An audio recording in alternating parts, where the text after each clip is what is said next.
game? Yeah, it was a really good game, I thought. I mean, it's hard to sort of understand that when you're coaching it, but I thought each sort of team sort of went back and forth at each other, kind of had an answer. We didn't have an answer for Toro, for sure. But I mean, terrific win for us. I mean, I give Saeed credit, keeping the group together. There's some veterans, but there's a lot of new guys. And, share the ball. So a terrific win against a really, really good team. Saeed, take us through the last possession. Just wanted to get the last shot. Didn't want to give them a chance to potentially, I missed, they come down and hit a game winner for themselves. So I just wanted to wait, take my time, practice that shot a lot. And yeah, I just took it, man, with all confidence, and I'm just glad I won it.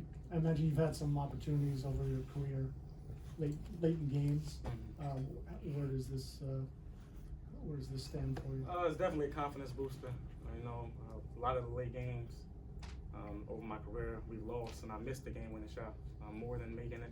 But I know my team trusts me to take that shot, so just want to keep taking my time and just concentrate on making it, not just shoot it to just shoot it.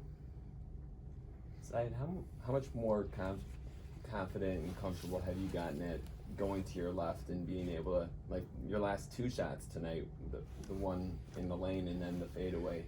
How much have you worked on that aspect of the game, and how much more comfortable are you with that now? Just work on that a lot. I mean, all summer. I know I say I want to improve my free throw percentage, my three-point percentage, but at the same time, I got to work on everything else still, keep everything sharp.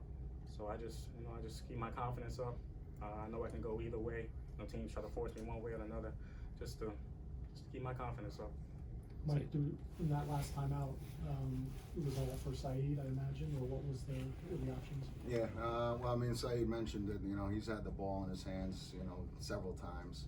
But just like I told him in those times where he came up short before in the past, that wasn't what lost it. I mean, he does so much throughout the entire game to make sure that we're there at the end.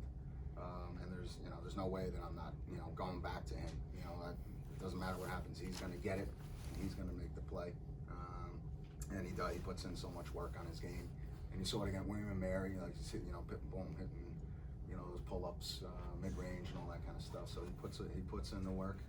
He's, led this team in, literally everything that we do. So, the ball's always going to be in his hands for sure. Coach, you shot 30-something% in the first half and over 50 in the second half. What changed? Was it just better looks? Did you do something different after halftime? Well, to be honest, I thought our offense was better in the first half. We were getting better looks. They sort of stepped up, their defense. So I thought it was harder the second half. Stacy was getting to the paint. Saeed was getting into the paint. Jameer was getting to the paint. And they were finishing plays. Our numbers are not great, but I'm happy that we're able to, beat a team like that and get a win like this with the numbers that we have, because it shows just how much, how much room for growth we have. Along those lines, Mike, you've been on the wrong end of those tight games in the past. How helpful is it, you think, long-term moving forward over the next 25, 30 games to have one of these in your pocket? Yeah, it always, feels good. You sort of, you put in all this work and you do all these things, and I'm saying, get back, box your man out, all this kind of stuff every game. So when you win, it becomes even more tangible, and they want to do it, they get hungry for it. But this team, this group, led by this guy, they never wavered, regardless of win, lose, tight games, whatever it is, he keeps them together, he keeps them working every day. So I'm glad we won, and I think it is a confidence booster. I think everybody scored except maybe Ben and Christian, but it's certainly a confidence booster. Now we got it's a good lesson for us. Now we get to try to forget a good win, which is kind of nice for a coach to have to talk about. 417 turnovers. What was working for you and making them difficult to execute? Well, I thought they were just engaged. We talk to these guys all the time. Just help each other, be engaged, know where the ball is. Be aggressive. And each game, Sienna, William, and Mary, GW, it's like they've just improved. They listen. They're coachable. They work. And I'm surprised by just how much growth there is to a man. Each guy. It's like there's a lot of good offensive players, but the fact that they're sharing the ball the way they are, and they're sharing defensive responsibility too. So it's good to see. We just got to continue to build on it. Mike, you were thin again tonight. How important were those 8 minutes from Jesse Little, knowing how little you had up? Well, no pun intended. How little you had up front.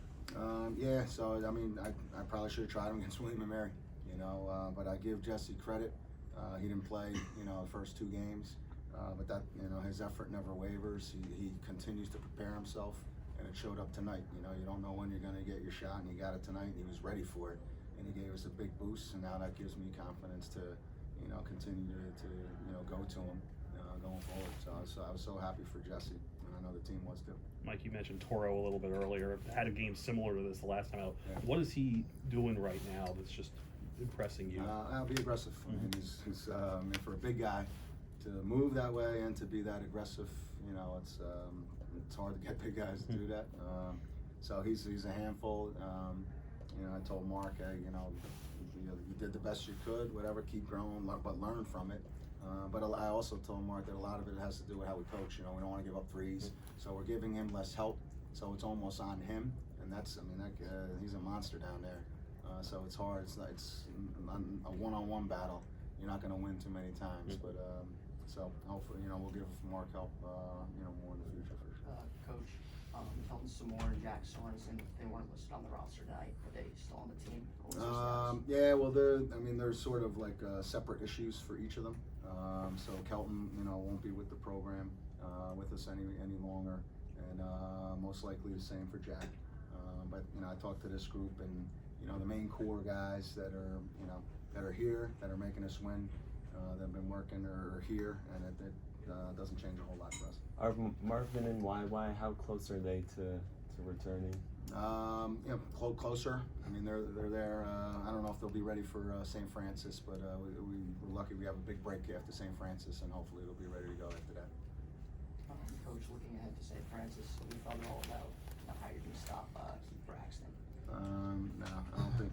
I mean, he's been with them forever, and we haven't had an answer for him yet. But he's, I mean, a good player, completely sort of different game, different team, different challenge on Saturday. So we'll just sort of enjoy this, you know, and get to work tomorrow. Thinking about St. Francis and Braxton. Thanks, Coach. Thanks. Thanks. Thanks, Mike.